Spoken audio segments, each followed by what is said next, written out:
Қайырлы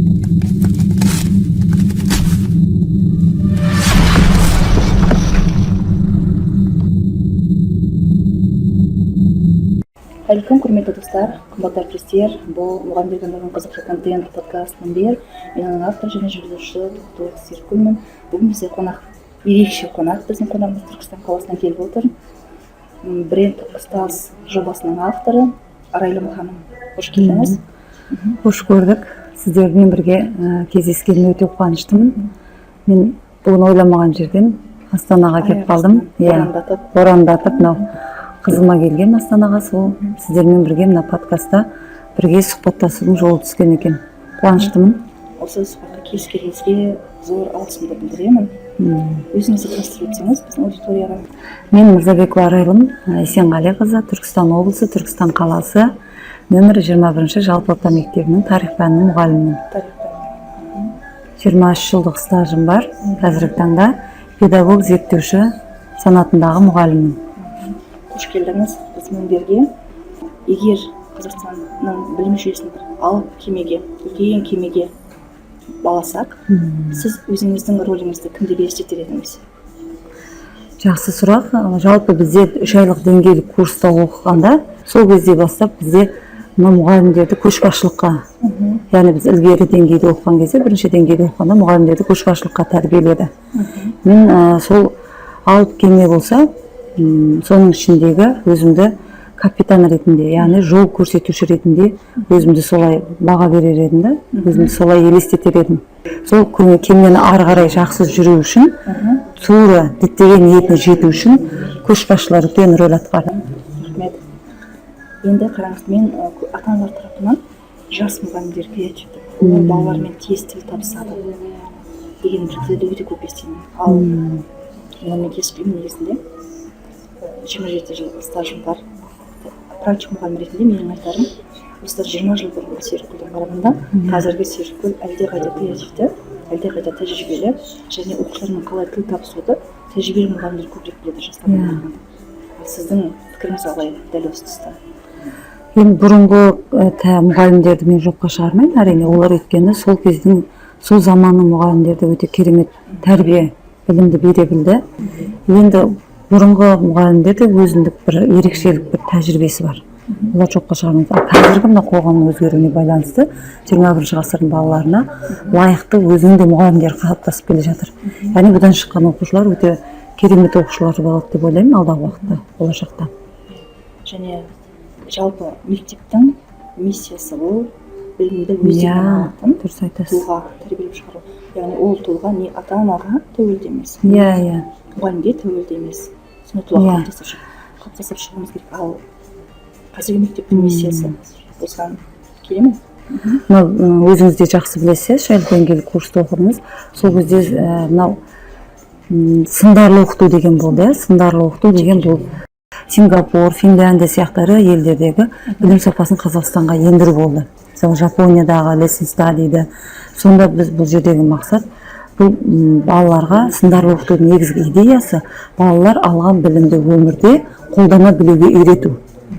Яғни бала мысалы бұрын функционалдық сауаттылығын қалыптастыру. Бұрынғы балаларда мысалы біз тек қана мұғалім тек қана өзі айтады, өзі түсіндіреді, солай ақпарат көзі болып тек қана айтады, түсіндіреді. Ал енді мына 21 ғасырда мынау Кембридж университетінің негізгі мақсаты бойынша сындарлы оқыту технологиясында бала алған білімді өмірде ары қарай қолдана алып кету керек. Яғни білім қолданбалы болу керек. Білім қолданбалы болу керек. Бала өзінің алған білімін кез келген жерде ол қолданып кете алу керек та. Алған білімін ол кез келген жағдайда өз қолданып алып кету керек. Дәл осы кезде мен айтып, қазір бізде жаһандық құзыреттіліктер бар ғой, пән. Оған көбінесе оқушылар да мән бермей жүр, мұғалімдер де мән бермей жүр. Ал негізі 21 ғасырдың құзыреттіліктерін дамытатын ең нөмір бірінші пән осы жаһандық құзыреттілік болу керек менің ойымша негізінде. Себебі қазір өзімде осы пәннен сабақ беріп жатырмын.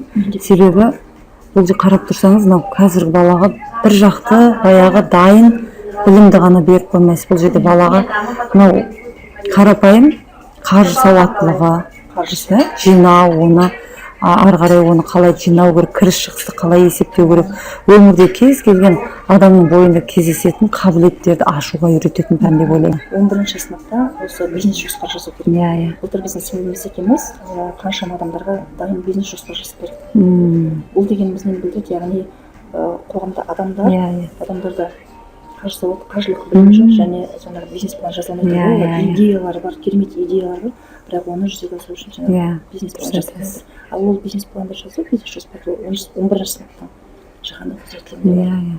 Дұрыс айтасыз. Себебі қазір 21-ші ғасырдың талабы өзі балаларды айтып тұрғандай сындарлы оқыту, алған білімін өмірде қолдана алу. Мұғалімдіктен басқа мамандық жоқ деп ойлайтынбыз. Ата-анам солай ойлады. Оқытты ғой бізді. Соғыс кезінде мұғалімдік тоқтаған емес. Соғыс кезінде бала оқытылды. Мұғалім болсаң, өлмейсің деп. Сол сияқты пандемияның кезінде мұғалімдер сол тығырықтан шыға білдік. Мысалы, үйде отырып балаға жан-жақты білім бердік. Мұғаліммен дәрігерлер мысалы кез келген ситуациядан шыға алатынын көрсетті. Ешқандай оқуда тоқтаған жоқ, сабақта тоқтаған жоқ. Онлайн түрде барлығы оқытылды, білім берілді. Соған қарай жаңаша бір табыс табу көздері де қарастырылды. Және ойлап табылды. Мысалы, көптеген жаңа мамандықтар пайда болды. Қазір елімізде көптеген жаңа мектептерде осындай мамандықтар енгізіліп жатыр екен. Мысалы, мынау бейне жазба түсіру, видеомонтаж жасау, қаржы сауаттылығы деген сияқты. Сосын қазіргі мынау SMM мамандығы деген сияқты көп қой. SMM-нің ішінде өзі бөлініп кетеді. Соның салаларын барлығын үйрететін частный мектептерде осы мамандық бар екен қазір. Балалар дайындап жатыр екен. Мен соған өте қуанамын. Келешекте балалар жан-жақты способны, яғни жан-жақты қабілетті болып шығады. Жаңа біз деңгейлік курста оқыған кезде мынандай нәрсе айтылды ғой барлығымызға. Екілік деңгейдегі балдар өмірде қабілетті дейді. Кез келген тығырықтан шығып кете алады екен. Ол сабақты жақсы оқымағанымен ол басқа жағынан қабілетті болды. Өмірге бейімді, басқа жағынан ол қабілеттілігі бар да. Яғни үздік оқыту курсында тек қана дисканы алу, бес алу, онда жаңағы синдром отличника сондай болып қалады. Өмірде де көп жетістікке шығамыз. Бірақ барлығы бірдей емес, бірақ ішінде сондайлар бар. Оның міндеті сонда тек қана жаңағы жаттап болсын білімді алып, мұғалімнен тек қана бестік баға алу. Рахмет сізге. Сіз үшін қазіргі біздің білім беру жүйесінде ең маңызды нәрсе және оны неліктен сіз маңызды деп ойлайсыз? Білім беру жүйесінде. Қазір білім беру жүйесінде ең маңызды нәрсе ол мұғалімдер жан-жақты ол 21-ші ғасырдың баласына білім бере алатындай қабілетті болу керек деп ойлаймын. Жаңында заман өзгеріп жатыр ғой, сол заманның ағымына қарай мұғалім де соған ілесіп, дамып, өзгеріп отыру қажет деп ойлаймын. Себебі біздің балаларымыз бізден жақсы біліп тұр ғой барлық нәрсені. Көзі ашық, телефонына, гаджет дейміз, барлығы тұр. Сонда біз олардың білетінен өзіміз сәл жоғары болуымыз керек та. Сондықтан бізге қазір ізденіс қажет, шығармашылыққа қажет, креативтілік қажет, заманға лайықты заманауи ой болуымыз керек деп ойлаймын. Менде дос сияқты болған жаңа заманауи қандай болу керек деп. Соны қараңыз, бұрын мұғалім ақпарат көзі болды. Ол кезде барлық балалар мұғалімнің айтқанымен келісті. Ал қазіргі Z ұрпақтар, олар ақпарат көзінің менсінбейді, өйткені оларға ақпарат қолжетімді. Сондықтан сол Z ұрпақтың назарын өзіне аудара алатын, және олардың ойландыра алатын, оларға ой сала алатын, тапсырманы түрлендіріп беретін, және өзіңіз секілді активно Адан бастап дейді ғой, соның барлық меңгерген креативті маман керек. Дұрыс айтасыз. Қазір осы жақында ғана осы Z ұрпақтар деген бойынша бір ұстаз әріптесіммен әңгіме болды. Сол кезде осы жас мұғалімдерге қазір осындай семинар өтуім керек деді. Z ұрпақтары бойынша. Сонда қазіргі Z ұрпақтарға біздің айтқанымыз әсер етпейді екен. Мүлдем әсер етпейді. Z ұрпақтарға біз тек қана мына гаджет арқылы шыға алады екенбіз. Гаджеттің тілімен сөйлейді екенбіз. Сонда ғана олар біз түсінеді екенбіз, олар түсінеді екенбіз. Сондай екен. Мен соны естіп өзім шок болдым да. Қалайша деп сөйтсем, сондай дейді. Біз мысалы қазір баламызға да айтып жатамыз ғой. Ол иә деп тыңдап жатқан сияқты болады да.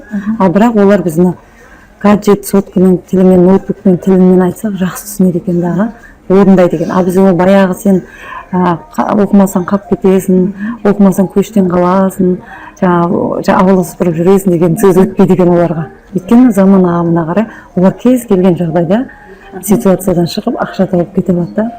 Және өмірде кез келген жерден білім алып кете алады. Соған уже қазір 100% қоғамның өзі дәлелдеп отыр ғой.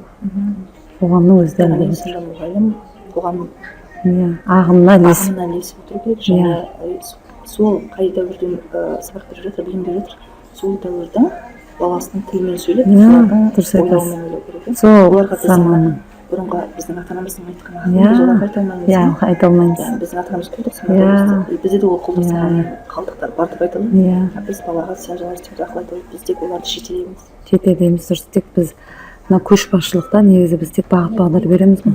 Бізде осылай үйретті да, көшбасшылықта бірінші ілгері деңгейде сіз тек қана бұрынғыдай мұғалімді алып қасыңызға отырғызып жаңағы бұрынғы совет үкіметі, кеңес үкіметі кезіндегідей ескі дәстүрлі оқытудағыдай сіз алып жүрмейсіз. Яғни сіз ол жерде өзіңіз тек қана бағыт бағдар бересіз. Соны ары қарай мұғалімде алып кету керек, оқушы да соны алып кету керек. Сол негізгі миссиясы да, білім беруде қазіргі миссия сол деп ойлаймын. Және тағы да бір үлкен мәселе деп ойлаймын, мұғалімдер қазір көбінесе біз оқулықты ресурс ретінде қараймыз. Мысалы, кейбір мұғалімдер оқулықтағы барлық тақырыптардың досконально өтіп, онда тапсырманы орындауды міндет секілді болып тұрады. Ол келіп сұхбаттаспағанда менде бір тақырып қалып қойды, бірақ бір мақсат қалып қойды деп айтпайды. Немесе осы мақсатқа жету үшін қандай әрекет етіп жатырсыздар деп сұрамайды. Тек оқулықтарға шектеледі. Бұл әрине өкінішті. Ал мен кейде балаларға тапсырма келгенде өзім ізденемін, өзім тауып аламын. Көбінесе оларға әпсаналар, қиссалар, тәмсілдерді айтамын. Кейде айтып беремін, кейде қолдарына әкеліп беремін, кейде видео арқылы беремін. Сол бойынша балалардың көзқарасын, пікірін және тапсырманы түрлендіріп беріп отырамыз. Олар тез жалығады. Басында айтатын, апай біз неге кітаппен жұмыс жасамаймыз деп айтады. Қазір олар үйренді. Мысалы, олар тыңдалмайтын бізде бар қазақ әдебиетінде. Олардың подкаст тыңдалады. Олар қызығады. Тақырып бересіз, кәдімгідей оның өзектілігін ашады, қоғаммен байланыстырады және оған өздері сараптама жасайды. Мен 6-7 сыныпта өте қызыға жұмыс жасайды, ол бойынша подкастпен. Мен сіздің осы идеяңызды қолдаймын. Себебі менің өзімнің балам, мысалы қазір байқап қалдым, осы подкаст дегеннің өте қазіргі дамып жатқандығы, қазіргі мынау қоғамда жастар арасында өте танымал болып жатқанын мен мән бермеген екен. Оны мән берген себебін байқап қалғаным, балам машинада келе жатқанда көп қойды жаңағы. Бауыржан Момышұлының подкастын тыңдасаңшы деп. Сосын тағы бір спортта жетістікке жеткен адамдардың подкастын қойып қойды. Соны тыңдап отырып енді қарап, анау кетіп бара жатқанда жол қысқарады, әрі ананы тыңдап отырып ұзақ жолда біраз ойланасың, қарасай мына қандай жетістікке жеткен. Мысалы мынау қазіргі мынау инфобизнес саласында Марғұлан деген танисың мысалы, сейсенбі Марғұлан бар, одан кейін тағы Шоңбай бар, сол Шоңбайдың несін тыңдап келдік біз осы ұзақ жолда. Сонда барлық қарап тұрсаңыз осы жетістікке жетудің несін көрсетіп жатыр да, мысалы қадамдарын айтып жатыр да. Енді ананы тыңдап отырсаңыз әр өзіңізге көп уақыт қысқарады ұзақ жолға кетіп бара жатқанда. Әрі жаңағыны уақытымен дейсіз, үйге барып оқимын, оны тыңдаймын деп уақыт арнайы бөліп жүрмейсіз. Әрі соларды тыңдап отырып өзіңізге мотивация аласыз да. Дұрыс айтасыз. Оны бір сонша бір телевизор қарап отырмыз, кітап алып отырмыз, құлағыңызға салып қоясыз, тыңдайсыз. Мен мектепке дейін, менде 17 сағатқа жүремін. Автобуспен жүрген өзіме сондай отырамын, құлағыма салып қоямын, и жеткенше неше түрлі подкасттардың барлығын тыңдап барамын. Және одан мен өзім кәдімгідей білемін. Яғни мына қазіргі әлеуметтік желілерді сіз егер тиімді қолданасаңыз, ол білім алу. Дұрыс айтасыз. Көбінесе жаңағы кейде мен автобуспен кетіп бара жатқан үлкен адамдарды қараймын, бір болмайтын бір дүниелерді қарап отырамын.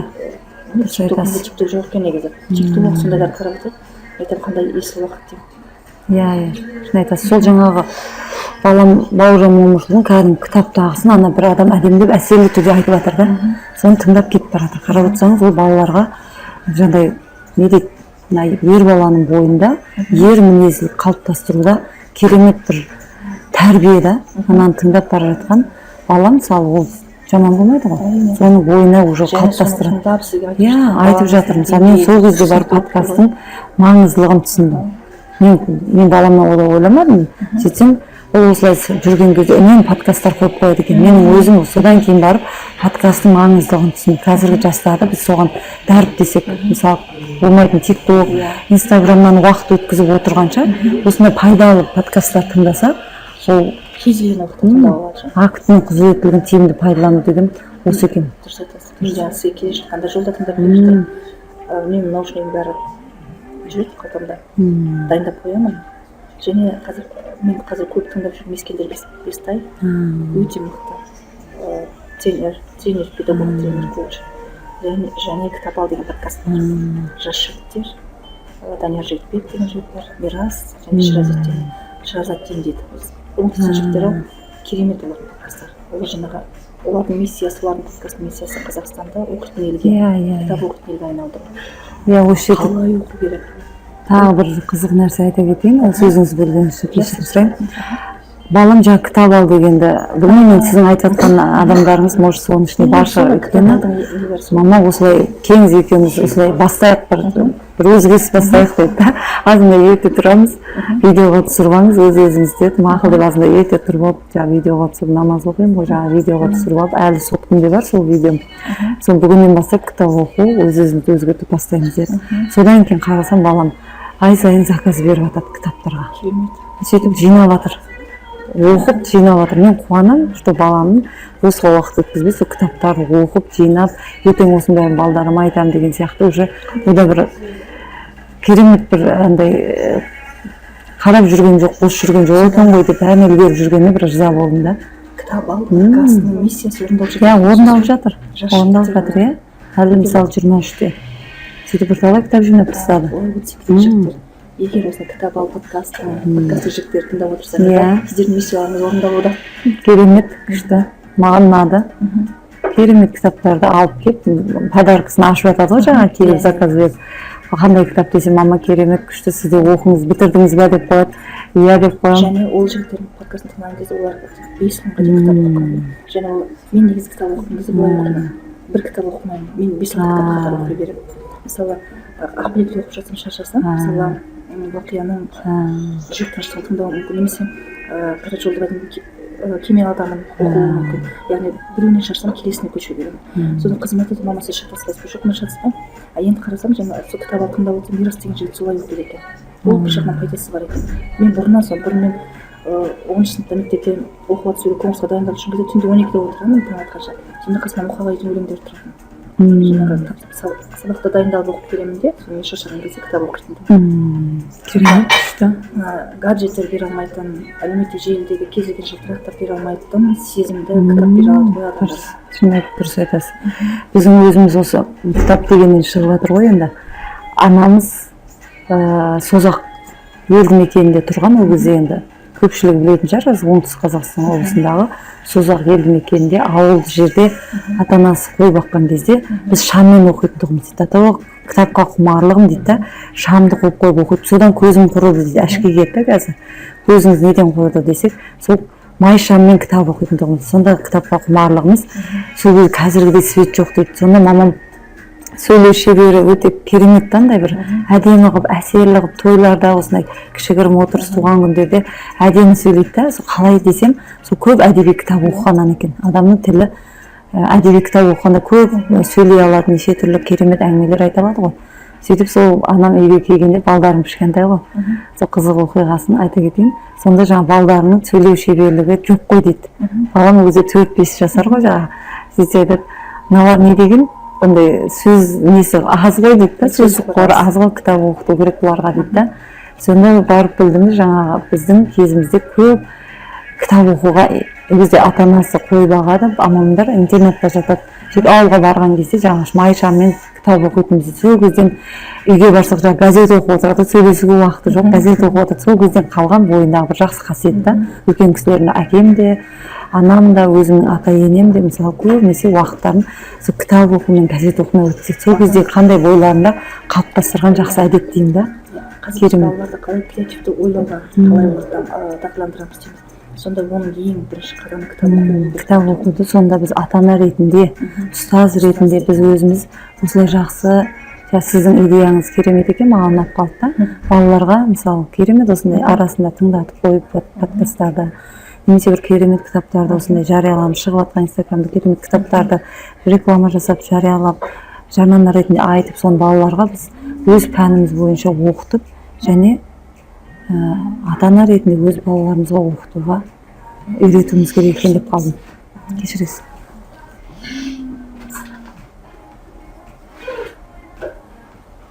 Енді келесіне белсенді әдіс тәсілдер.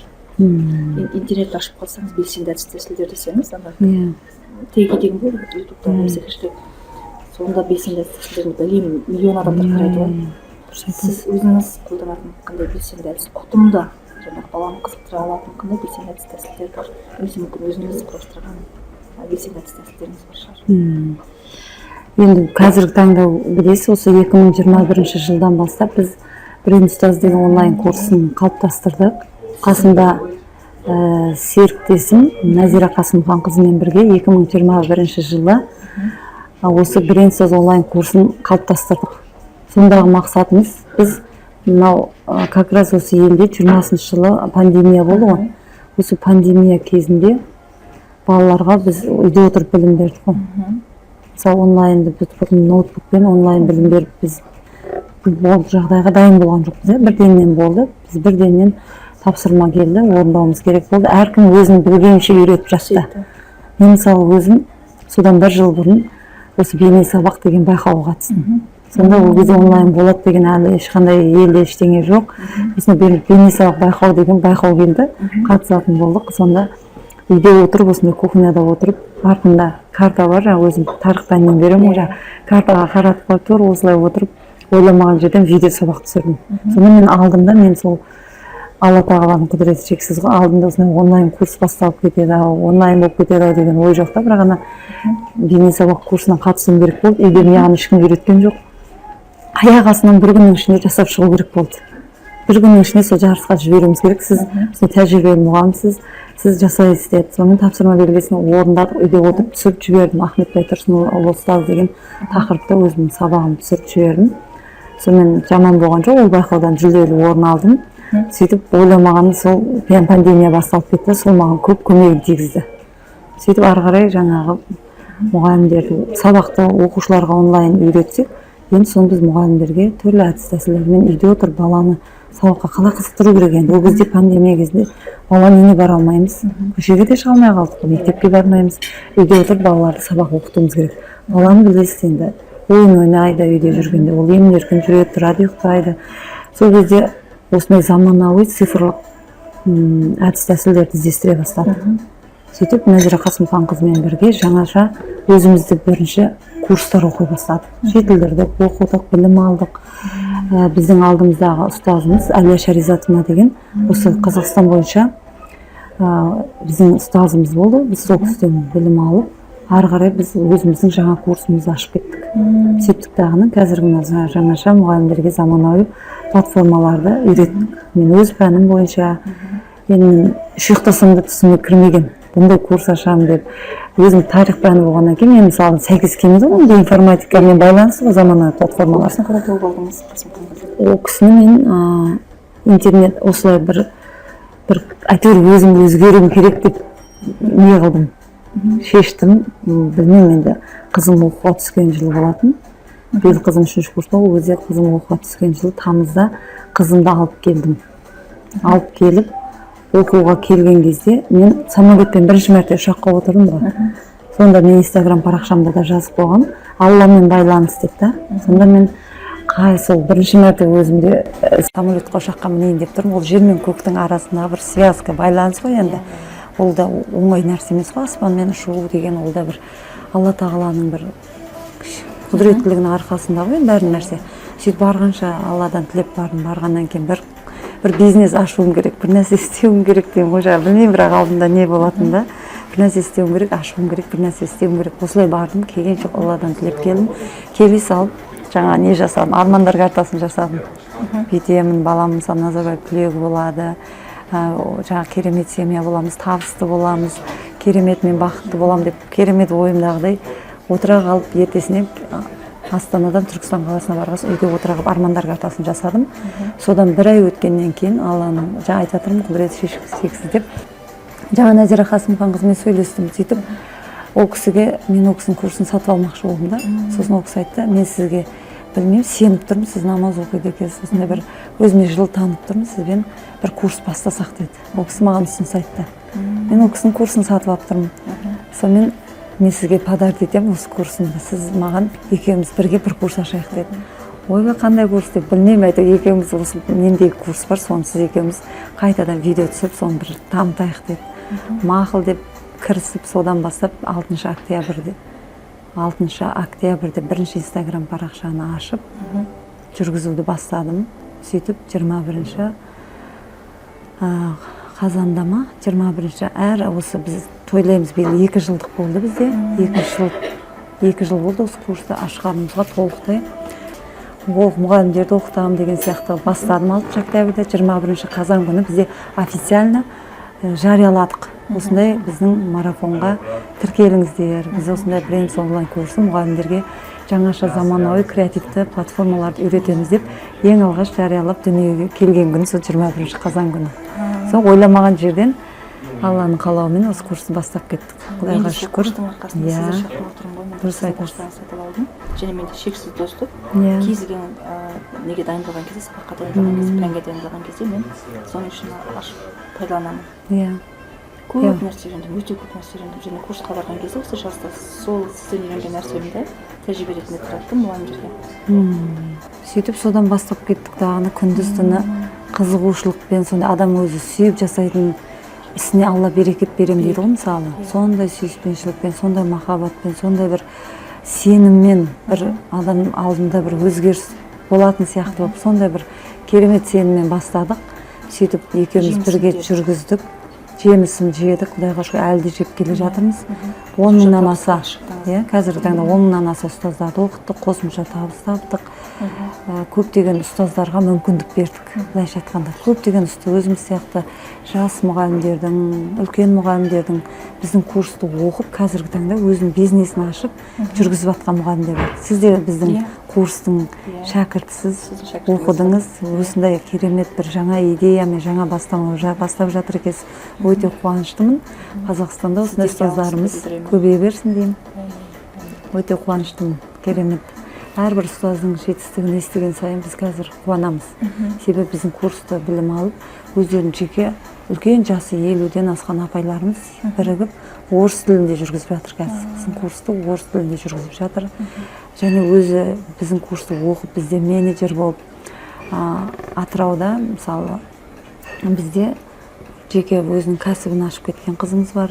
Одан Ақтөбе қаласында өзінің бизнесін ашып кеткен қызымыз бар. Сондай әр қалада өзі біздің бренд онлайн курсынан білім алып, өздерінің кәсібін ашып жатқан ұстаздар өте көп. Қуаныштымыз оған біз. Өте керемет. Ол да бір сіздің де мына жұмысыңыз осы курсымыздың бір дәлелі деп айта аламын.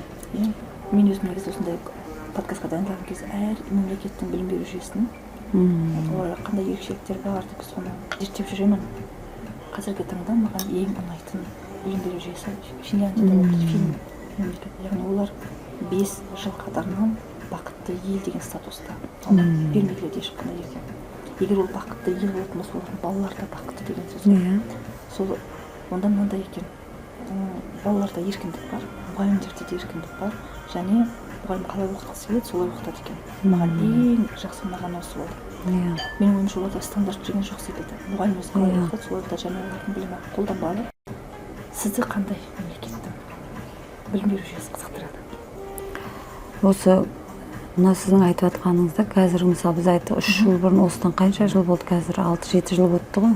Осы деңгейлік курсты жаңа айттық, Кембридж университетінің деңгейлік курсы бойынша біз оқыдық, 11-ші жыл. 2012-де басталды. 2012-де уже қазір 11-ші жылға кетіп бара жатыр. Біз соның 2014 жылғы білім алушысы болдық.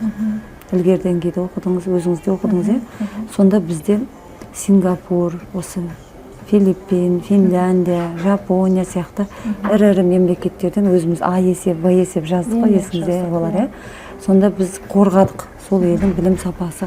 Сізді қай елдің білім сапасы қызықтырады дегенде мен де сол елді алған болатын. Қандай совпадение деймін да енді.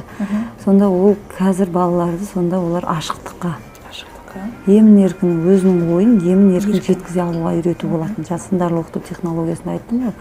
Бала алған білімін өмірде емін-еркін қолдана алу керек. Мысалы, балаларға бұрынғы білім сапасында дәстүрлі бала жаттандыға үйренген еді. Бала алған білімін өмірде қолданып кете алмайды, тек жаттанды. Мынаны оқу керек, айту керек, мұғалім тек қана жаңағы білім беруші еді. Ал енді жаңа Финляндия сияқты, Жапония сияқты ірі елдерде, Сингапур сияқты ірі елдерде балаларға керісінше жаңағы біз мысалы еңбек физкультура дегенді көбінесе есепке алмай жатамыз ғой. Ол елдерде сол жаһандық құзыреттілік еңбекке баулуға үйретеді да. Бала өзі күнделікті бала отыратын жерін, күнделікті өзінің ішетін бәрін тазалап, жинап, ол ешқандай намыстанбайды, соны істеп кету керек мысалы. Біз соған үйрету керек болды ғой бізде. Сосын кейін маған ұнайтыны мынау қазіргі Корея мемлекеті, Жапонияның lesson study бар ғой, lesson study, Жапониядағы осы lesson study білім беру бағдарламасы өте қатты ұнайды, себебі ол балаларды мысалы зерттейміз. A, B, C деңгейі, 3 деңгейлі балаларды, мысалы мынау B деңгейіндегі, C деңгейіндегі баланы B деңгейіне шығару, B деңгейдегі баланы A деңгейге шығару. Яғни бала мұғалімдер кәдімгідей бірлесіп отырып, осы 3 деңгейлі баланы зерттеп, соның деңгейін көтеру. Осыны біз мектепте 3 жыл бойы жүзеге асырдық, басқа мектептермен нәтижесі болды. Мен өзім бір класты алып зерттедім. Бір кластың ішінде бірнеше балаларды бірнеше балдарды алдық. Бір класста мысалы біз деңгейлі курстарды бітіріп барғаннан кейін біз 3 жыл жұмыс жасадық.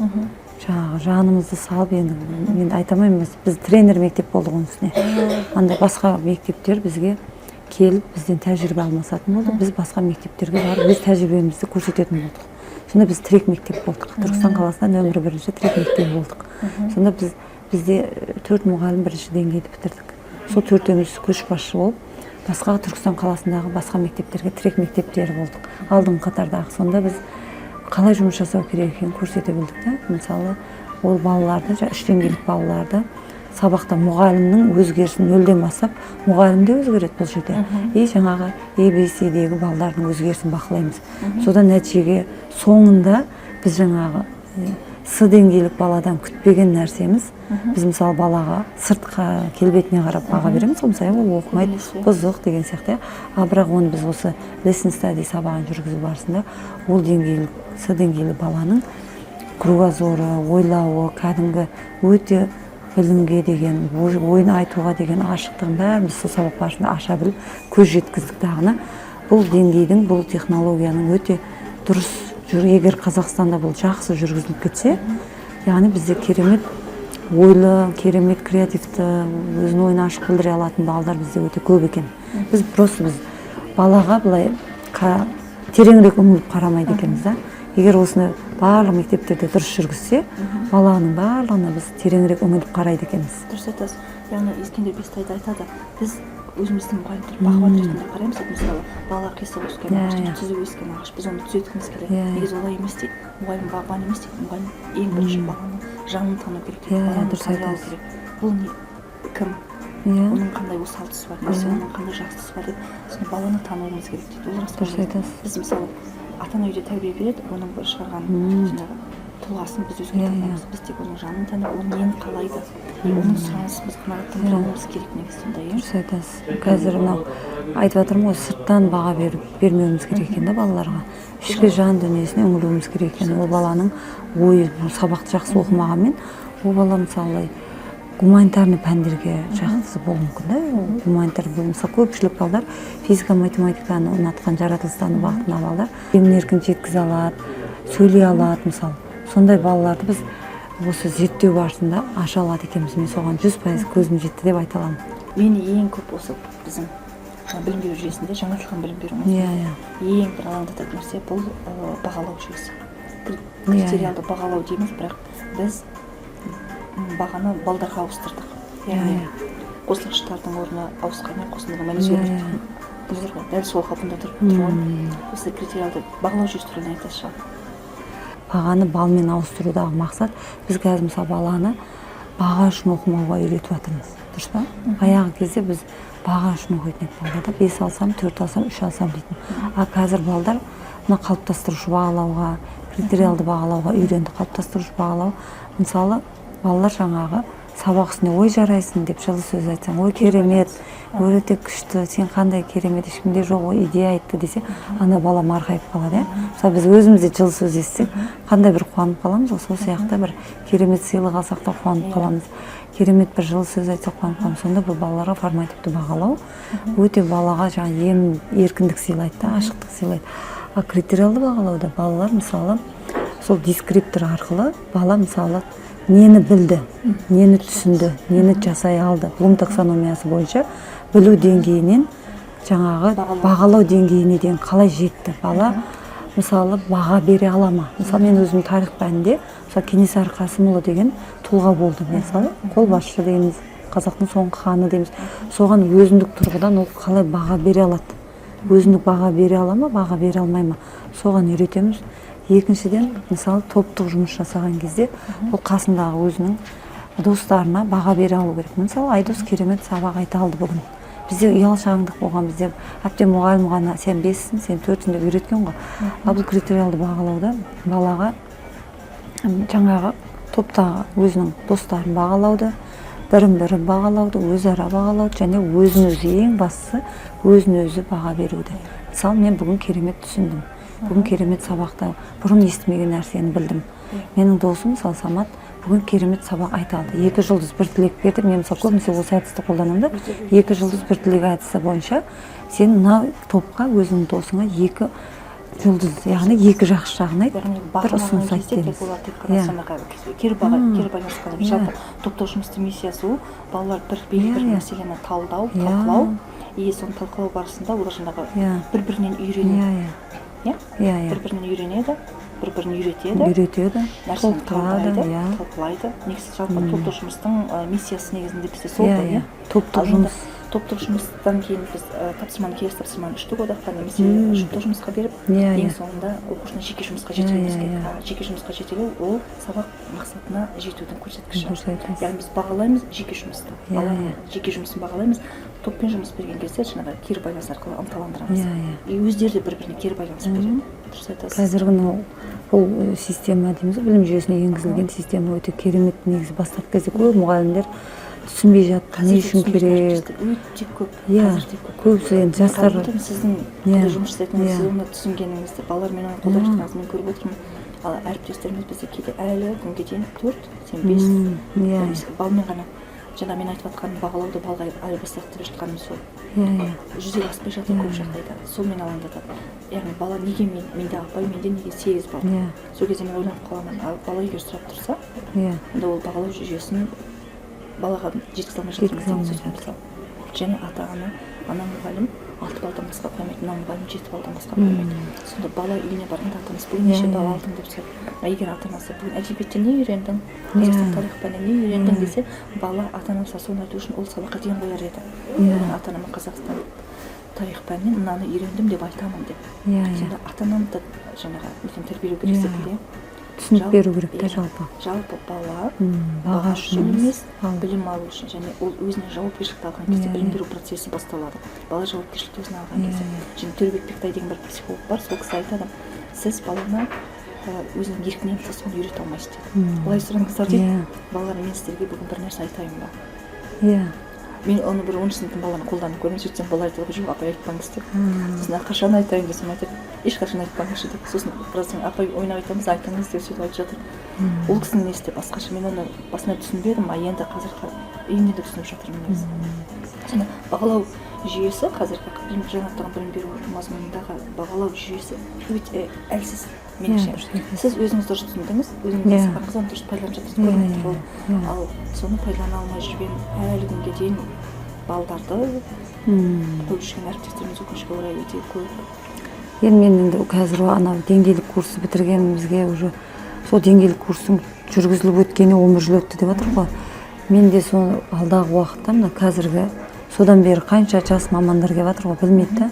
Біз мысалы мектепте 3 айлық деңгейлік курс бітіргеннен кейін бізде бірінші деңгейлік мұғалімдерге сабақ болып қойған, әлі күнге дейін бар ол. Келген жас мамандарды қасымда тәлімгер ретінде біз мысалы көшбасшылық, тренерлік оқыдық қой біз. Қосымша бірінші деңгейден басқа тренерлік оқыдық. Тренерлік болғаннан кейін бізге ақша төленбейді. Біз кәдімгі тегін былайша айтқанда жұмыс жасадық. 5 жылға дейін өзіміздің мемлекеттің берген ақшасын алдық 5 жыл бойы, бірақ біз 5 жыл бойы оны 2 есе жұмыс жасадық. Ал ол тоқтады, 2018-де тоқтады. Тоқтағаннан кейін де біз 3 жыл қатарынан тағы тегін біз мұғалімдерді оқыттық. Мысалы бізге оны оқыт деп мектеп директоры приказ шығарды, а біз оны маған ешқандай ақша төленіп жатқан жоқ, мен не үшін оқытуым керек деген жоқпыз. бірақ біз өзіміз білгенімізді үйреткіміз келді да, үйретті. Қазіргі таңда да мектепте Майра апайымыз бар, жасы 50-ден асып қалған. Ол кісі бірінші осы ілгері деңгейде оқыды, бірге тренерлікті оқыдық, бірге мектепті трек мектебіне айналдырдық. Ол кісі әлі күнге дейін оқытып келе жатыр. Бірақ ешқандай ол кісіге қосымша ешқандай ақы төленбейді. Маған да қосымша ақы төленбейді. Бірақ ол кісіде мен де мұғалімдерді, жаңа жас мұғалімдерді осы критериалды бағалауға, сыни тұрғыдан ойлауға, жаңағы сын тұрғысынан ойлаудың өзі 7 бағыты бар ғой. Сол 7 бағыты бойынша мұғалімдерге әр аптаның бір күніне қойып қойды бізде. Сөйтіп біз оқытып келдік. Біз мұнда бағалау жүйесін біз басқа Еуропадан әкелдік, басқа шетел мемлекеттен әкелдік дейміз ғой, бірақ осы бағалау жүйесі, бағалау туралы мағжанның педагогикасында яғни бала молданың алдына таяқ жеймін деп емес, таяқ жеймін деп қорқып бармай, егер білім алу үшін баратын болса, онда оның білім пікірді Мағжан Жұмабаевтың педагогикасында айтқан. Мысалы жаңартылған білім беру мазмұнының идеясы бізді көп мұғалімдер дейді, басқа жақтың шетелдің нәрсесін бізге қашан қояды тәжірибеміз деп, негізінде ол шетелден келді деп ол дұрыс емес. Осы жаңартылған білім беру мазмұнының идеясы біздің алаш серияларының идеясы бар. Сонда бар, барлығы оларда бар. Қарап тұрсақ, кейін бізде уже осының шетелдің айтқандарының бәрі біздің мұғалім, мына біздің әдебиет тұлғалар, мысалы Шәкәрім Құдайбердіұлында, Мағжан Жұмабаевта, Жүсіпбек Аймауытовта, көптеген біздің қоғам қайраткерлерінде танымал мына қазақ әдебиет тұлғаларында ол айтылып кеткен екен. Негізі біз әлде де соны ашып, мысалы көрсетіп, айтып отыруымыз керек та, үнемі. Мысалы ол шетелдіктерде емес, біздің қазақтың өзінің танымал тұлғаларында да, зиялыларымызда да осындай осы білім саласына көңіл бөліп айтып кеткен. Бірақ енді бізде көбінесе оны тұншықтырып тастадық. Ол кездегі зиялылардың барлық қоғамға жат, олардың бәрі басқа ойлы, жаңағы отанына қарсы деген сияқты пікір қалыптастырды. Біз оны тереңірек қарамай қойдық. Қазіргі таңда тереңірек үңіліп қарасақ, олар білім саласына көңіл бөлген екен, айтылған. Бес арыстың дейміз ғой, бес арыстың ақталуына тікелей әсер еткен адам Өзбекәлі Жәнібек. Сонымен өткен Санжар ағаның бір подкастынан естідім. Кәдімгідей өзінің қызметте барлығын пайдалана отырып, бұйрық шығарып, жаңа біздің бес арысымызды ақтаған адам мысалы Өзбекәлі Жәнібек екен. Ол кісінің өмірін енді көп тағылмауға болады. Негізі подкасттың бір міндет плюс жағы осы. Уақытыңызды тиімді төлейсіз, ұзақ жол жүрсеңіз оны қысқартасыз, және сонымен қатар көкжиегіңізді біліммен көкжиегіңізді кеңейтесіз. Дұрыс айтасыз. Өйткені Өзбек Жәнібек біздің өз оңтүстік Қазақстан тумасы ғой. Қазіргі таңда оның атында бізде 27-ші мектеп аты берілді жақында ғана. Осындай тұлғаларымызды біз көбінесе осылай дәріптеуіміз керек емес. Подкаст арқылы көбісі қазір енді жастар танымауы мүмкін, білмеуі мүмкін. Осылай сіздер сияқты жаңашыл, жаңа креативті осындай подкасттар көбейсе деп тілеймін. Подкасттардың қаралымыз. Мұғалімдерде жалпы адамдар, мұғалімдерде бар енді, олар жеңіл нәрсені, ойсыз салынған күлкілі нәрсе, мен ондай нәрсені өзім мүлдем қарамайды екен. Маған күлкілі емес олар. Ой саларлық нәрсе олармен көбірек. Жақсы, керемет. Жалпы сіздің көп барлық қонақтарға қоямын, мен асына өмір сүрудегі қағидаңыз қандай?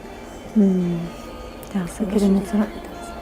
Өмір сүрудегі қағида жалпы адам алдына мақсат қою керек деп ойлаймын бірінші. Сол мақсатқа жету үшін аянбай, таза еңбектену керек деп ойлаймын. Өйткені мен осы жұмысты қосымша осы онлайн курсты ашқалы бері менде сондай бір ой туындады да, адамда мақсат қойып, сол мақсатқа жету үшін адам бар жан тәнімен соны сүйіп, өзі қалап, соны ұнатып жасаса, ол түбінде бір жетістікке жетеді екен. Өйткені мен осы әрекет түбі берекет, мен осы как раз осылай күндіз түні талмай, бұрынғы ауылды жерде енді келін болдық қой, енді ауылды жерге келін болып түстік. Ата-енемен бірге тұрдық. Сонда балдарым кішкентай болған кезде мен газет келеді ғой. Сол газетті оқуға уақытым жетпейді, жаңағы тығып қоя беремін, бірақ әйтеуір бір күн оқимын деймін ғой жаңағыда. Сол газет мысалы менің шығармашылық осылай өсуіме көп көмегі тиді. Кейін сол газеттерді балдарым өсейіп, осы қалалық бір семинар беретін болдық. Сонда қиып жаңағы документация комиссия келетін болды, документацияның ішіне бәрін толтырып салдым. Керек жерін бәрін қиып салдым. Бұл кезде енді көрнекілік деген жоқ қой. Қазіргідей ноутбук жоқ, бұл кездегідей қазіргідей мынау Инстаграм жоқ, Фейсбук жоқ, ала салатын ол кезде сет жоқ, интернет жоқ. В общем, енді түсінесіз ғой, көздері бізде 2000 жылдары әлі ауылды жерлерде, мынау үлкен Астана, Алматыларда болуы мүмкін, бірақ біздің қарапайым ауылды жерлерде ол жоқтығын Содан соның көп көмегі тиді. Көрнекілік ретінде жаңағының бәрін салып комиссияға көрсетіп, қалалық түнімен ұйықтамай жаңағы балам бар, екеуі кішкентай, ата-енем бар, қонақтар бар, күтетініміз бар. Сөйтіп жүріп, бір қалалық семинар беріп, үлкен шығармашылық мұғалімдермен бірдей деңгейде жас маман болсам да сабақ бердім 3 жылдың ішінде. Содан мен бірденнен қаланың танымал шығармашылық мұғалімдермен деңгейлес болдым. Міне Алла тағала оқимын деген, ізденем деген адамға мүмкіндік береді деген осы ғой. Сөйтіп өзім жұмысымды көрсетіп, қорғап, соны кәсібиін шыңдалдық мысалы. Барып, сөйлеп, ашыла түстік, көрсете білдік, өзіміздің жұмысымызды көрсетіп. Содан қала көлемінде қазіргі таңда шығармашылық топтың мүшесіне қосылдым. Одан облыстық ассоциацияның мүшесі болдым. Сөйтіп бүкіл Алланың қалауымен республикаға танымал ұстаз болдық. Құдайға шүкір, енді қазір мектепте танымал, әйтеуір Құдайға шүкір деп айтайын. Керемет жаңағы шығармашылық деңгейге жеткен мұғалімнің бірімін деп айта аламын, мақтанған емес енді жалпы. Ол көп еңбектің, ізденістің, шығармашылықтың арқасында келеді екен да. Бірден дұрыс айтасыз. Пайымде біздің ізденістің арқасында қосымша табысқа жетуге болады және адам ойламаған нәрсе болып жатыр да өмірде. Мысалы, мен өйтіп ойламаған, мен мысалы барлық совпадение болды да. Мысалы, сізбен кездесті, соны айтамын ғой, бәрі ойламаған жерден болады екен. Себебі мен кеше келгенше пойызда, мысалы, тәсіп тартып Алладан тілеп келдім да. Осындай екінші рет Ужастанаға келдім. Мен осыдан кейін менде тағы бір өзгеріс болу керек. Өйткені мен сондай үмітпен келем да. Басқа қалаға барғанда, басқа бір ортаға барғанда мен осындай бір керемет бір идеямен, керемет бір өсумен менде болатын сияқты деп үміттенем. Осыдан кейін менде бір өзгеріс болады. Өзгеріс болады, осындай болсын, осындай деп жақсы нәрсеге үміттеніп келем. Міне соның бірі өзіңізбен ойламаған жерде мен мысалы кеше жолда ойлаған жоқпын мысалы да. Бірден мен статусыңызды қарап отырып история содан көрдім ғой, қарасам Астанада келе жатсыз. Бұл мүмкіндікті жібермеу керек дедім ғой. Уәде берген едім ғой сізге, мен Құдай қаласа жазамын, сіздің бір подкастыңыздың қонағы болам, керемет бір жаңа не берем деп ойлаған, бірақ сәті түскен екен. Алла өзі сәті салған күні дейді ғой мысалы. Сондай бір керемет кездесу болып тұр. Келгеніміздің өзі. Дұрыс айтасыз. Керемет.